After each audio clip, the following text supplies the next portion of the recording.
మరొకసారి చెప్తున్నా, ఇదివరకు చెప్పా మళ్ళొకసారి చెప్తున్నా. ఇదివరకు ఒక ఆయన ఇట్లాగే బీజేపీ ఆయన పనికిమాలిన మాటలు మాట్లాడితే ఈ టెస్ట్ పెట్టుకుంటావు ఆ టెస్ట్ పెట్టుకుంటావు అంటే ఏం టెస్ట్ పెడతావో పెట్టుకోరా, బొచ్చిమంటే బొచ్చిస్తా, ఏది ఇమ్మంటే అది ఇస్తా అని చెప్పాను. ఏ టెస్ట్ పెట్టినా దానికి నేను రెడీ.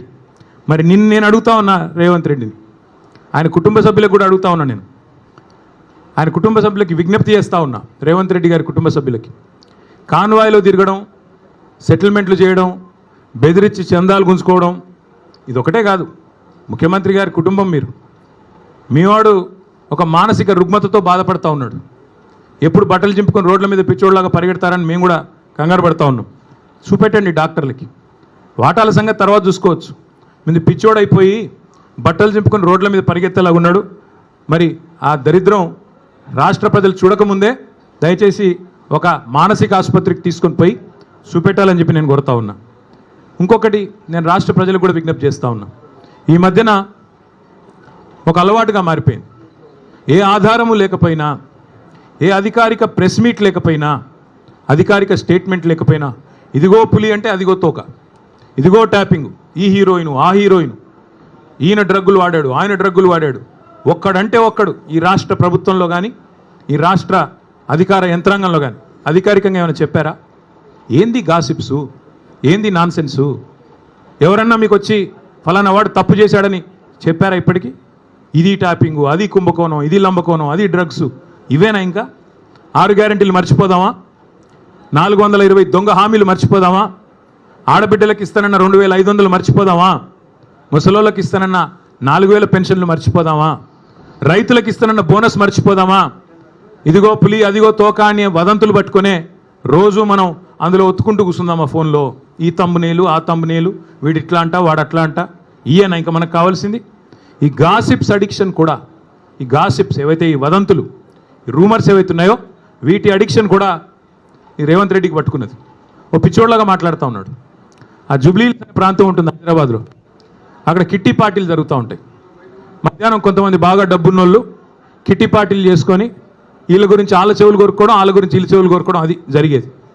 ఈయన కూడా అట్లాంటి కిట్టి పార్టీ ఆంటీ ఈయన రేవంత్ రెడ్డి గారు. ఎక్కడో ఎవడో చెప్పింది విని అదే నిజం అనుకుని భ్రమించి దాన్ని మళ్ళీ 10 మందిని పోగేసుకొని మీడియాని పోగేసుకొని చిట్ చాట్ల పేరిట చిల్లర మాటలు మాట్లాడే నికృష్టుడు రేవంత్ రెడ్డి. నేను అందుకే అంటా ఉన్నా, నువ్వేదో వాగావు కదా నేను డ్రగ్స్ బిగ్స్ అని. దమ్ముంటే మగాడివైతే బయటికి వచ్చి పత్రికల్లో మాట్లాడు, నువ్వే ముఖ్యమంత్రి నువ్వే హోంమంత్రి, ఏం ఆధారం ఉందో పెట్టు. అంతేగాని ఒక దొంగలాగా నీకు అలవాటైన పని చీకట్లో కూర్చొని 10 మందితో ఒకటి చెవులో కూడా కొరుక్కొని పనికిమాలిన మాటలు మాట్లాడుతూ టైంపాస్ చేయకు. ఇంకొక మాట కూడా అడుగుతా ఉన్నా నేను, ఈ శవాల మీద పేలాలు ఏరుకోవడం ఏందే నాకు అర్థం కాదు. ఎవరో చనిపోతే దుబాయ్లో దాన్ని నాకంట కట్టడం ఏంది? నీ బొందా ఏమైనా జ్ఞానం ఉందా నీకు అసలు? ఏం మాట్లాడుతున్నావు? రాష్ట్ర ముఖ్యమంత్రివా లేకపోతే శవాల మీద పేలాలు ఏరుకునే దౌర్భాగ్యుడివా? నేను అందుకే అంటా ఉన్నా, నీకు దమ్ముంటే ఆధారం బయట పెట్టు, దమ్ముంటే ఏ టెస్ట్ చేస్తావో చెయ్యి, దమ్ముంటే నీ దగ్గర ఏం ఆధారం ఉందో పెట్టు. లేదా ఈ కిట్టి పార్టీ ఆంటీలాగా ప్రతిరోజు వీళ్ళ చెవు కొరికి వాళ్ళ చెవు కొరికి హెడ్లైన్లు మేనేజ్ చేసి మీడియాను మేనేజ్ చేసి ఎక్కువ రోజులు బతకలేవు. ఇంకో మాట నేను అడుగుతా ఉన్నా, నేను అంటా ఉన్నాడు, నేనంట కోర్టుకు పోయి స్టే తెచ్చుకున్నా అంట. కోర్టు ఏం చెప్పింది తెలుసా రేవంత్ రెడ్డిని? ఇట్లాగే పిచ్చిబాగుడు వాగుతుంది. నేను చెప్పేది ఈరోజు కాదు, 2021లో ఇట్లాగే సన్నాసి మాటలు మాట్లాడినాడు, డ్రగ్స్ గిగ్స్ అని. నేను కోర్టుకు పోయి పనికిమాలిన మాటలు మాట్లాడుతున్నాడు ఆధారం లేకుండా అని కోర్టుకు పోతే కోర్టు ఏం చెప్పింది తెలుసా? చెత్త మాట్లాడితే చెప్పు తీసుకొని కొడతామని చెప్పి ఇంజంక్షన్ ఆర్డర్ ఇచ్చింది. దాన్ని స్టే అంటాడు. ఈ మూర్ఖుడికి ఇంజంక్షన్ ఆర్డర్ తెలియదు, స్టే తెలియదు. చెత్త మాటలు మాట్లాడితే చెప్పు తీసుకొని కొడతా అని కోర్టు చెప్పింది, నేను కాదు. బుద్ధి జ్ఞానం ఉంటే ఆ ఇంజంక్షన్ ఆర్డర్ ఇంకా ఉంది.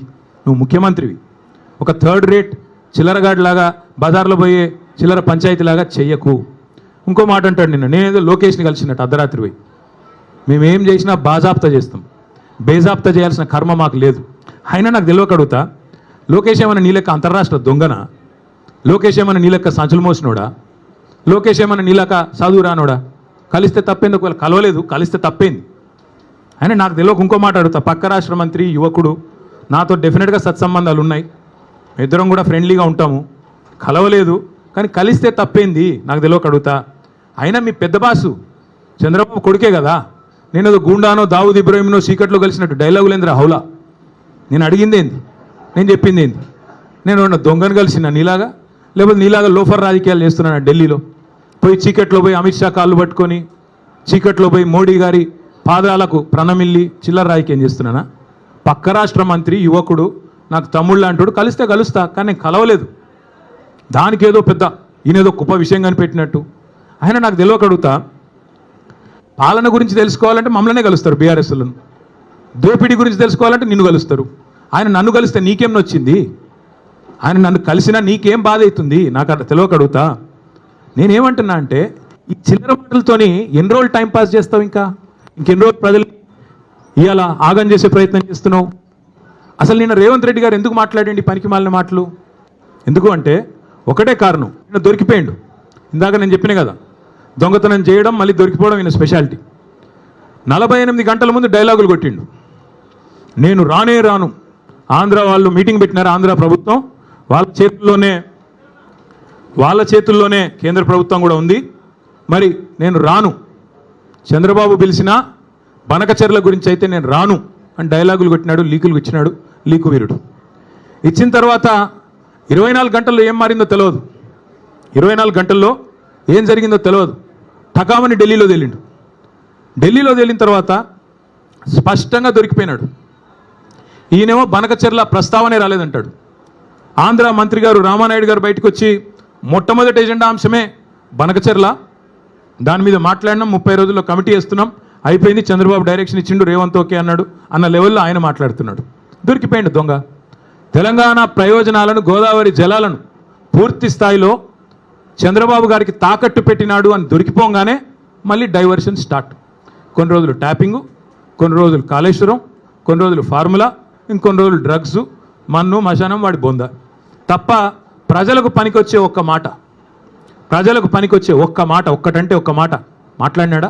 చిట్ చాట్లో మహాలక్ష్మి ఎప్పుడు ఇస్తావో చెప్పావా? రైతులకు మొత్తం రుణమాఫీ ఎప్పుడు పూర్తి చేస్తావో చెప్పావా? బోనస్ ఎంత ఇచ్చినావు, ఇంకా మిగతాది ఎప్పుడు ఇస్తావో చెప్పావా? రైతు భరోసా అని డైలాగులు కొట్టి 15,000 అని చెప్పి 12,000 ఎందుకు ఇచ్చినావా? దౌర్భాగ్యం ఏందో చెప్పినావా? ఆడపిల్లలకు స్కూటీలు ఎప్పుడు ఇస్తావో చెప్పినావా?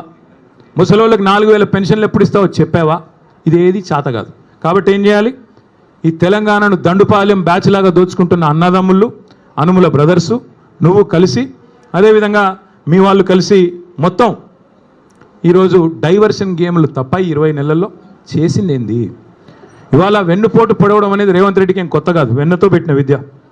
నమ్మి ఓటేసిన పాపానికి దేశ రాజధాని ఢిల్లీ సాక్షిగా మరి మళ్ళొక్కసారి తెలంగాణ ప్రజల గొంతు కోసిన కసాయి రేవంత్ రెడ్డి. నాడు నోట్ల కట్టలతో అడ్డంగా దొరికిండు, ఈరోజు ప్రజల నోట్లోనే మట్టి కొడతా ఉన్నాడు రేవంత్ రెడ్డి. త్యాగాలు, పోరాటాలు, బలిదానాలతో ఏర్పడ్డ ఈ తెలంగాణకి ఇట్లాంటి నికృష్టుడు ముఖ్యమంత్రిగా ఉండడం అనేది నిజంగా కూడా మనందరికీ అవమానం. కేసీఆర్ గారి ప్రభుత్వంలో 10 ఏళ్ళు ఇదే ఖమ్మం జిల్లాలో కానీ మిగతా ఉమ్మడి జిల్లాల్లో కానీ రైతు పొలంలో నీళ్లు ఉండాలి కానీ రైతు కళ్ళల్లో కన్నీళ్ళు ఉండకూడదని చెప్పి ఒక కమిట్మెంట్తో ఇక్కడ సీతారామ ప్రాజెక్ట్ కట్టినా, భక్త రామదాస్ కట్టినా, కాళేశ్వరం కట్టినా, పాలమూరు రంగారెడ్డి ఎత్తిపోతల పథకం కట్టినా, చెరువులు బాగు చేయడానికి మిషన్ కాకతీయ, ఇక్కడికి వచ్చేటప్పుడు కూడా లక్కారం చెరువు, అక్కడ పెద్ద ఆర్చ్ మీద రాస్తుంది మిషన్ కాకతీయ లక్కారం చెరువు అని. అట్లాంటి కార్యక్రమాలు మరి అనుక్షణం తప్పించి మరి 14 ఏళ్ళు ఆనాడు నీళ్ల పేరిట పోరాటం చేసిన, 10 ఏళ్ళు ప్రభుత్వాన్ని నడిపిన కేసీఆర్ గారు ప్రాజెక్టులు కట్టారు, రైతు బాగుండాలని తప్పించి రైతు బంధు పెట్టి, రైతు బీమా పెట్టి, పంటలు కొని బ్రహ్మాండంగా నీళ్ళు అందించి 12వ స్థానంలో ఉన్న తెలంగాణ నెంబర్ 1 స్థానాన్ని తీసుకొని పోయారు. కానీ దాని గురించి కూడా నిన్న చిల్లర మాటలు ఢిల్లీలో మాట్లాడిండు రేవంత్ రెడ్డి. బాబు గారితో మరి జరిగిపోయిన దొంగ ఒప్పందం, చీకటి ఒప్పందం బయటపడంగానే కవర్ చేసుకోవడానికి కవర్ డ్రైవ్లు, ఇవన్నీ ఎక్స్ట్రా కవర్ డ్రైవ్లు, డ్రగ్స్, కాళేశ్వరము, ట్యాపింగు, టూపింగు. అందుకే కుడిదిలో పడ్డ ఎలకలా కొట్టుకుంటా ఉన్నాడు. ఏం చేయాలో తెలియదు, దొరికిపోయిండు, అడ్డంగా దొరికిపోవడం కాబట్టి అడ్డదారులు ఎత్తుకుతా ఉన్నాడు.